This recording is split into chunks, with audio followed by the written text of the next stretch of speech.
We got some elf mail, which means some fragrance samples. So you know what, you all, we're gonna do an old-fashioned sampling fragrance video. Plus I got some other extra samples in here, so we're gonna have a good time. Let's get on into it.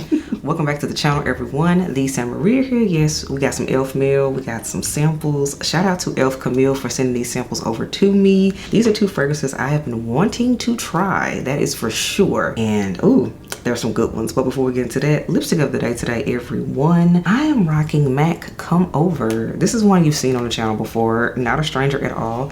Here is Come Over.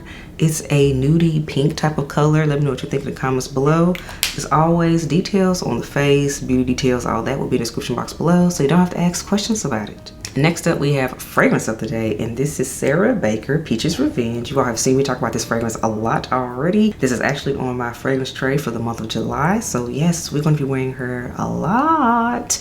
And by the way, the dedicated review will be coming sooner rather than later because I've been experiencing this scent. I have some thoughts on it, and I will be sharing that in its dedicated review coming up soon. Again, the fragrance of the day is Peaches Revenge from Sarah Baker. And now let's get into these fragrance samples. So Elf Camille sent me two fragrance samples I have been interested to try and really deep dive into. So the first one she sent me was Tom Ford's Vanilla Sex, which we all know this one had the fragrance community in a buzz. I feel like there was a lot of hype around this scent, and then a lot of people were let down by this fragrance, but I'm gonna weigh in on it some more now that I have a sample. And then the second fragrance sample she sent me, you all, was Kilian's Good Girl Gone Bad, the extreme version. And if you all know, Kilian's Good Girl Gone Bad, the original version, was the fragrance that first made me fall in love with the House of Kilian. So the fact that there is an extreme version, I had to get my nose on it, and luckily I have these decants to test out, and they're very nice size decants with spray atomizers. So again, thank you F. Camille for sending these over to me. And then the other two fragrance samples that we're going to talk about are samples I found in the midst of my moving and whatnot. So the first one I want to mention too is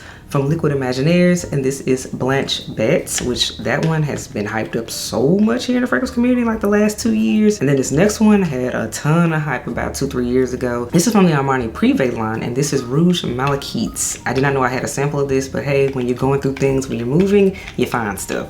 So those are the 4 fragrances that we are talking about today, and let's get into it. So first up, let's talk about it, y'all. Tom Ford's Vanilla Sex. Again, this came out around holiday 2023, early beginning of the year 2024, depending on where you were. For some people, it was online only, then it didn't become available in stores until the actual new year happened. So that's why I have to put the disclaimer about its release. So the notes for Vanilla Sex are bitter almond, we have vanilla, we got some floral notes, we have vanilla absolute in here, and we also have tonka bean and sandalwood in this fragrance. So all in all, it's really meant to be a vanilla fragrance. So vanilla, vanilla, vanilla, we know that has been a trend, particularly when the cold weather season is. Vanilla, vanilla, vanilla, everything. So let me tell y'all what I got from this fragrance. And by the way, I have worn all of these on skin as well as tested them on papers. So that's how I do my sampling videos. So y'all, the opening of this smells like plastic artificial doll head. That's what this smells like. So any type of Cabbage Patch doll, Barbie doll from back in the day growing up, that's what this smells like. It smells like all the plastic,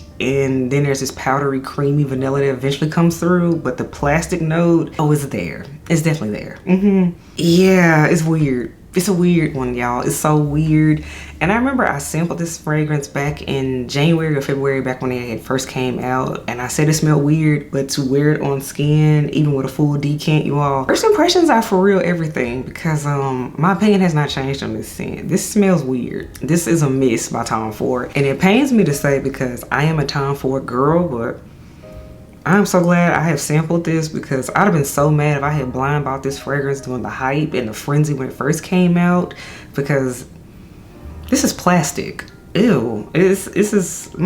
This is horrible, Tom Ford. You should be ashamed of yourself. This is an absolute no. Again, that's why we sample fragrances. And this again is Tom Ford's Vanilla Sex. Now the next fragrance, this one, I was excited because I've never smelled this one. This is Kilian's Good Girl Gone Bad Extreme. So again, you all know I have the original, which I love, and I have a very nice size dent in, if you all can see, because me and her, we've been rocking. So I want to see, do I want the extreme? Do I need it? You know, because sometimes, you know, you don't always need the flanker, but alas, with Kilian and how they do their flankers, the extremes, it doesn't necessarily mean it's going to smell exactly like a stronger version of the original. It doesn't mean that's what's going to happen, you know? So That's why I was like, let's test it out. So the notes for Kilian's Good Girl Gone Bad Extreme are, we have osmanthus, we have jasmine and rose de mai, then we have tuberose, milk and narcissus, and then we have base notes of amber and white cedar. So there are some different notes in this one for sure compared to the original that do stick out.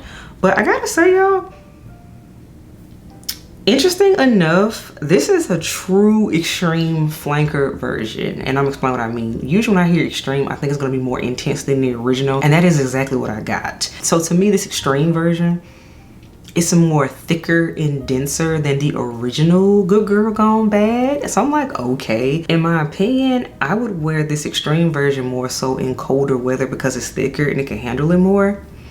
And I'm pleased to say that the longevity in this one performed as well, and it met my expectations. It lasted longer than the original. So for that reason, I am digging this extreme version, y'all, of Good Girl Gone Bad. Like, she's good. I'm enjoying this one. I even did a side-by-side comparison on skin where I had the extreme on this hand and I had the original on this one. The original seemed way more transparent and more airier to me compared to this extreme. So I love it. So it's safe to say that the extreme is a win, and I'm so glad I was able to test it. So once I use it in my decant, full bottle will be happening for sure. And that again is Kilian's Good Girl Gone Bad, the extreme version. Next up, we have the very hyped up Blanche Bet.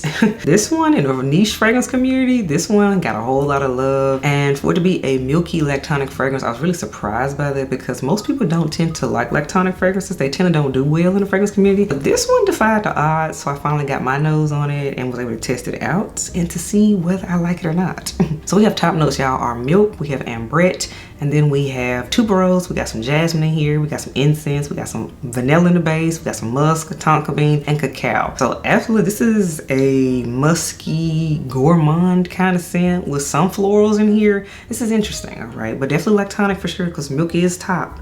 Milk is in the top notes. Let me tell y'all something. When the girls get it right, they get it right. This is absolutely worth the hype, y'all. Blanche Bet, she's worth the hype. She's good. She's good. She's milky, but she's also airy at the same time. But there's still also a musk in here which still has a perfume aspect, so it doesn't smell too foody or too much like, say, spoiled milk, because usually with lactonic fragrances that can kind of happen. This is pretty. And the incense came out in this eventually over time too.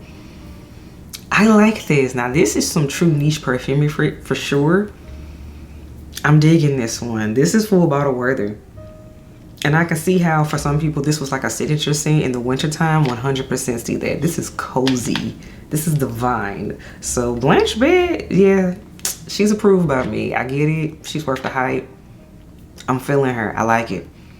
I like it. It's a nice blend and it doesn't smell like anything else in my collection. So kudos for that. And that again is Blanche Bet, you all, from Liquides Imaginaires. Now this next one, this scent has had a run in the fragrance community for sure. Now it's not talked about as much in 2024, but honey, in 2021 and 2022, she was everywhere. You couldn't escape her. This is from Armani and their Privé line, to be particular, to be exact. This is the infamous Rouge Malachite.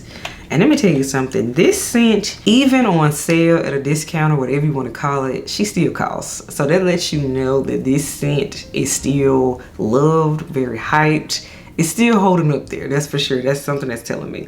But let's get into the notes, y'all. So we have top notes of tuberose, pink pepper, and clary sage. And then we have middle notes of tuberose, jasmine sambac, ylang ylang, and benzoin. We have cashmerian, y'all, and orange blossom. And then the base, we have tuberose and amber. So the notes did intrigue me just reading this. And let me tell y'all something. I finally played in this sample after I've had it for like over a year. And let me tell you something.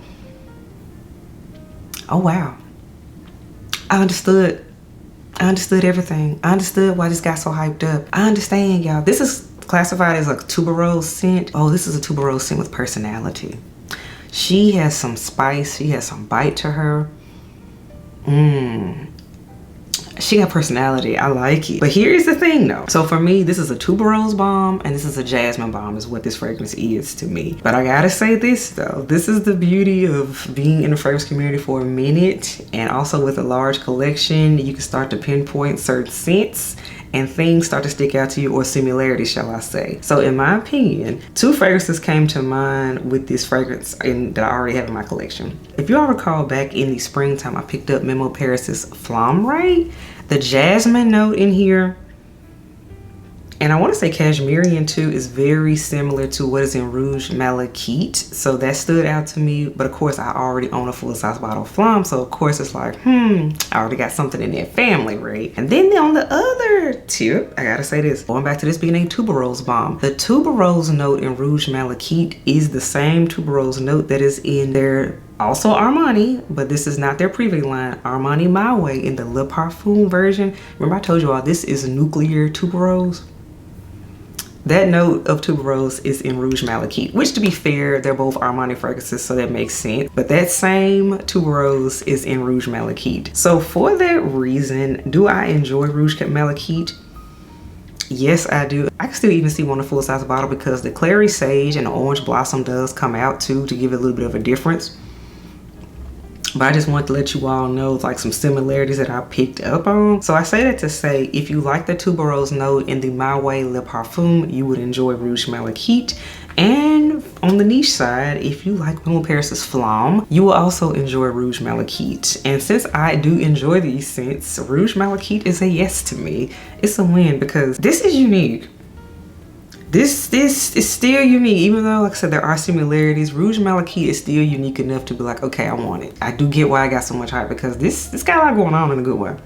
I'm digging it. So all right, everyone, that wraps up this edition of Elf Mail / sampling series. I know y'all enjoy these type of videos. Let me know what you think. Do you agree with my thoughts, my assessments? Do you disagree? Let me know in the comments below. And yeah, I will catch y'all in the next video. Bye, y'all.